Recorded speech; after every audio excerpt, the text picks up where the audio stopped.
What's up, good people of Earth?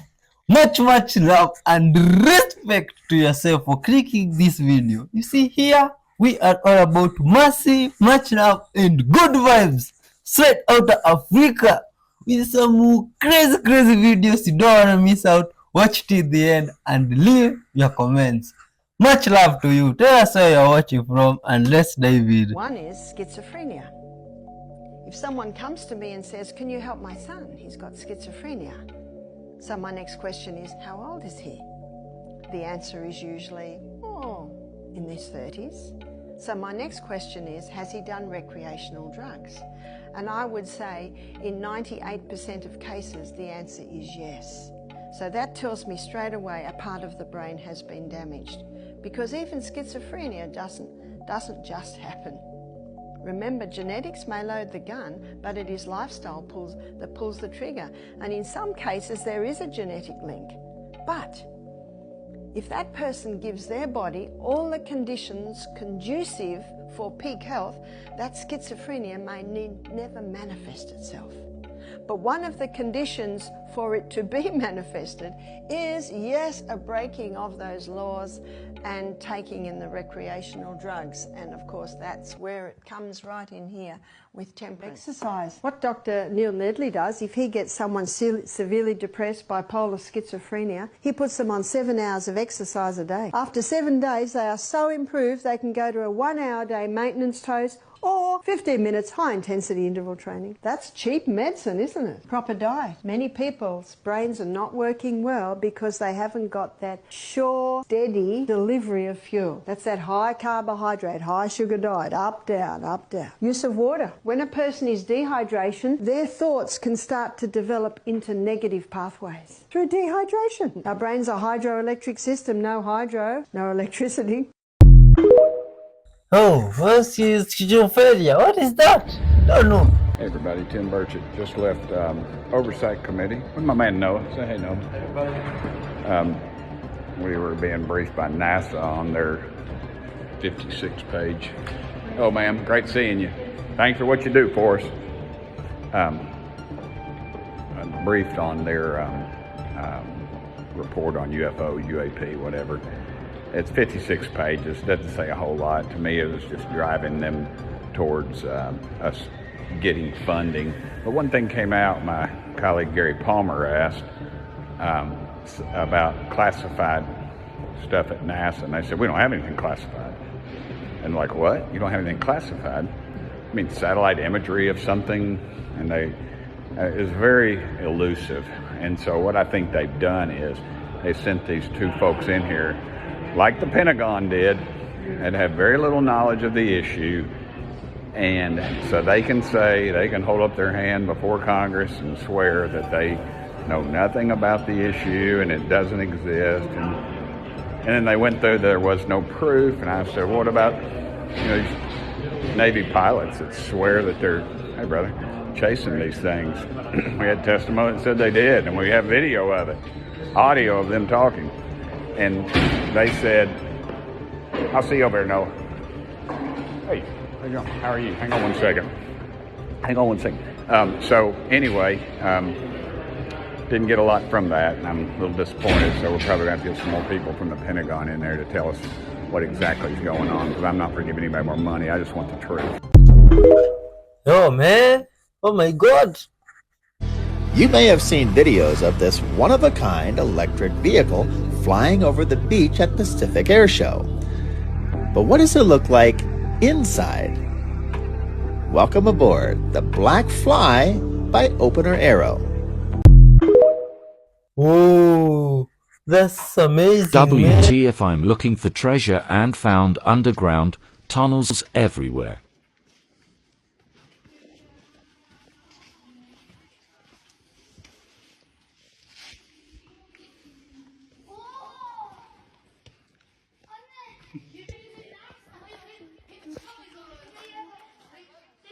Now let's talk about the moon.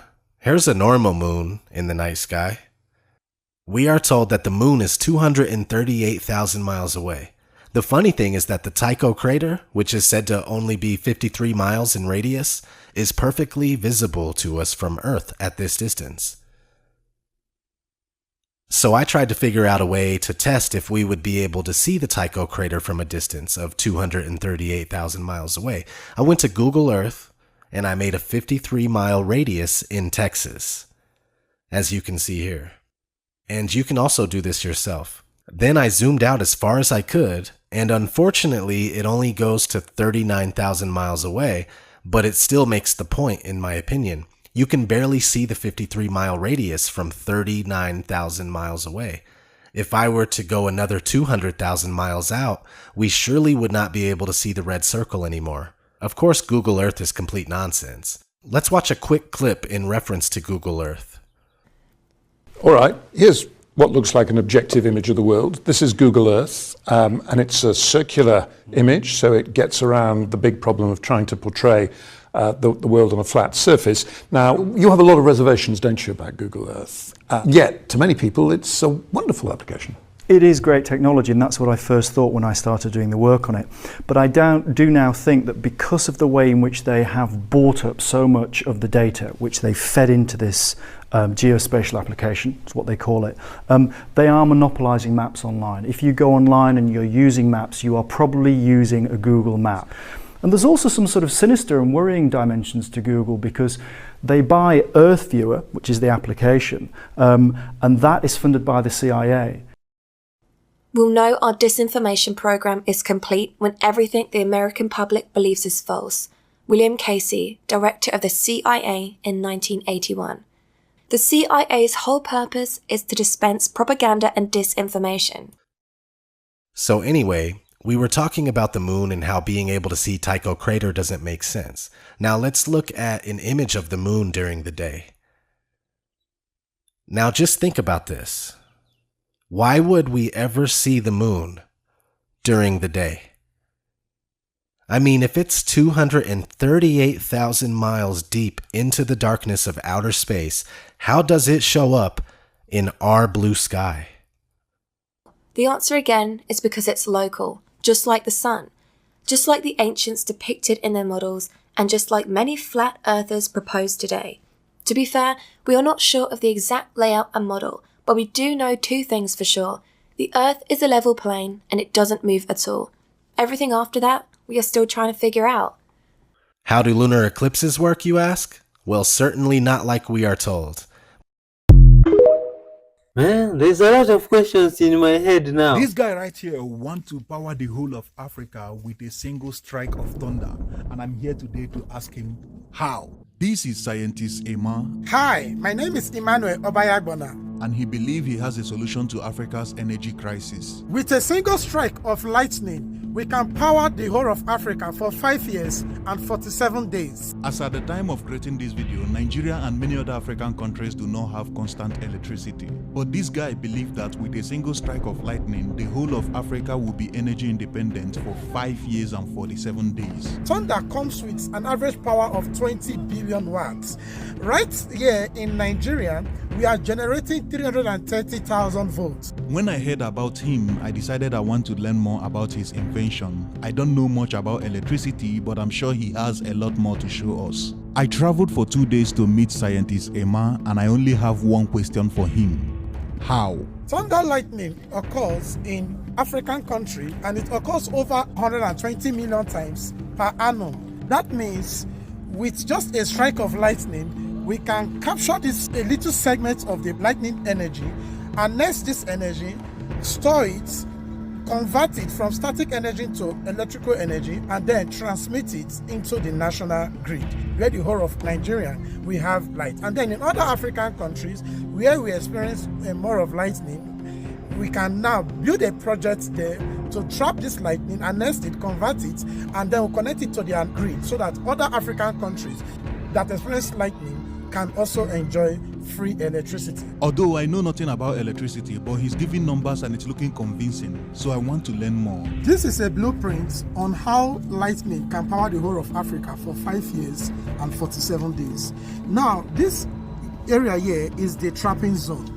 Now this trapping zone consists of the lightning arrestors. The lightning arrestors are all connected via issue of the mask. Now this lightning arrestor is designed in a way that it will capture a particular segment of the charges from lightning, which comes with over 330 million volts. But the lightning arrestor is going to filter 1 million volts from the 330 million volts that comes with lightning and channel it here to the storage zone or the harnessing zone. Now this harnessing zone stores a maximum of 5 megavolts. When I say the harnessing zone can store a maximum of 5 megavolts, is that it's built by the Russian, to be built by the British, Germany, China, or US, who is going to build the harnessing zone. So this harnessing zone here can store energy for a year and 7 days. We have about 5 harnessing zone here, which can store the energy for 5 years and 47 days. Here we have the sensory zones. This sensory zone makes sure that it allows only 1 megavolts from the 5 megavolts stored on this storage zone to go to the conversion zone. The conversion zone here converts that 1 megavolt static energy. Thunder lightning comes with static energy. So it converts the static energy into current energy and then send it down to the transmission zone. The transmission zone here steps down that 1 megavolt charge into 330,000 volts, and from there it's being stepped down again to 132,000 volts. From here it steps down, that's the substation, it steps down again to 33 kVA, and from here it steps down again to 11 kVA, and finally it steps down to 415. As someone with zero electrical knowledge, I don't understand anything he's saying here, and I know that many of us who are watching this video do not understand either. So I asked him to show more practical example. Here is a practical demonstration on how the lightning can be trapped, harnessed, stored, converted, and transmitted. This place represents our lightning arrestor. Now, these lightning arrestors, we are going to have up to 500 pieces, and we are going to place them at various strategic areas that are prone to lightning. Because lightning may either come from the north direction, east direction, west direction, or south direction. That's why we're going to have up to 500 masks, so that the areas that are prone to lightning, that these masses are being fixed. When lightning comes from any of this region, it captures the lightning and then it transmits it down to the harnessing zone. Now, this area here is the harnessing zone. We're going to have up to 5 harnessing zones. This harnessing zone is built to store energy for 5 years and 47 days. Yeah, per strike of lightning. Now, right here, we have the sensory zone. This represents our sensory zone. Remember, this is a practical demonstration on how it works. Now, this sensory zone here senses the energy stored here. When it is fully charged, automatically, it will repair energy that is coming from the lightning arrestors. That means energy from here can no longer come to the harnessing zone, because the sensor has cut off the harnessing zone, and the harnessing zone is no longer receiving energy from the lightning arrestors. Now, from here, it goes down to the conversion zone. This conversion zone here takes 1 megavolts from the 5 megavolts stored in this harnessing zone. The 1 megavolts here is further converted from static energy. Thunder lightning comes with a static energy. So it converts the energy from static energy to electrical energy, and then it goes down to the transmission zone. This transmission zone here steps down that 1 megavolts into 330,000 volts.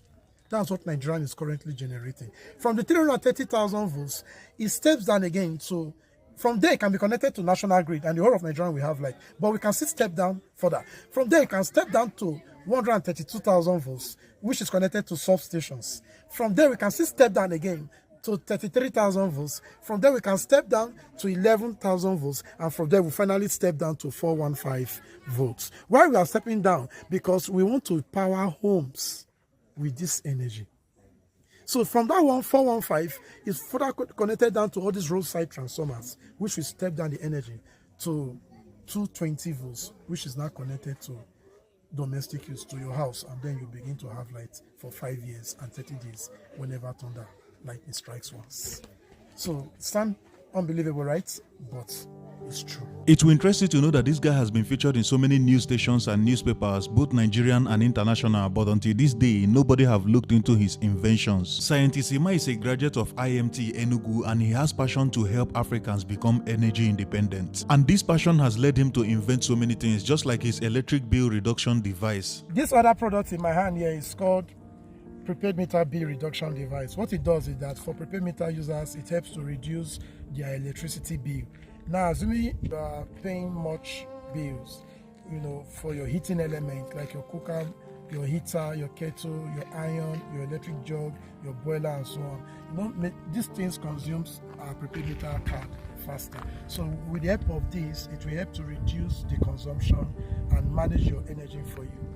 Then secondly, for those that have generators, it can boost your generator. Even though you are using a Pass My Neighbor Tiger generator, it can boost it to power your pressing iron of 1200 watts. After listening to scientist Emmanuel, this is what I think. In the past, I filmed a guy who believed he was generating electricity from stone, but the guy was not able to tell me anything, including how many watts he is generating. I didn't believe him. But in this case, he is explaining everything with details, and somehow I am being convinced that this is possible. But I would still like to know what you think in the comment section. Do you think it is possible to generate electricity from thunder, just like this scientist said? If you did enjoy this video, make sure to give it a like, and if you know somebody that will enjoy watching this video, make sure to share this video with them. And if you want to watch more incredible stories from me, click the red subscribe button in front of your screen and turn on the bell notification that comes up next, so that you'll be the first person to know when I post my next video. Thank you so much for watching. I will see you in my next video. Bye for now. Oh, you see, that video was very interesting, and I somehow seem to agree with that scientist. You see, that is a discovery that could change the world, and everywhere. It could be so great. Imagine electricity from thunder. Oh my god. And it seems like it's making sense. What did you think about that guy's school of thought? That's very interesting. You see, humans are very creative, and it's just lovely and wonderful to see how fellow humans can think of creative stuff that can help everybody. That's so great. We should also come up with ways of spreading love all over the globe and sending good vibes. Yo, send us away in the comment section, man. Hit the like button, the super thanks, and thanks to those that have been doing that. Much love to you. You see, this issue of electricity here is so much disturbing. No wonder in our previous about 1.5 days, we haven't been uploading because of electricity and internet. But thank God we were able to harness electricity from stones. Now we are here doing these things.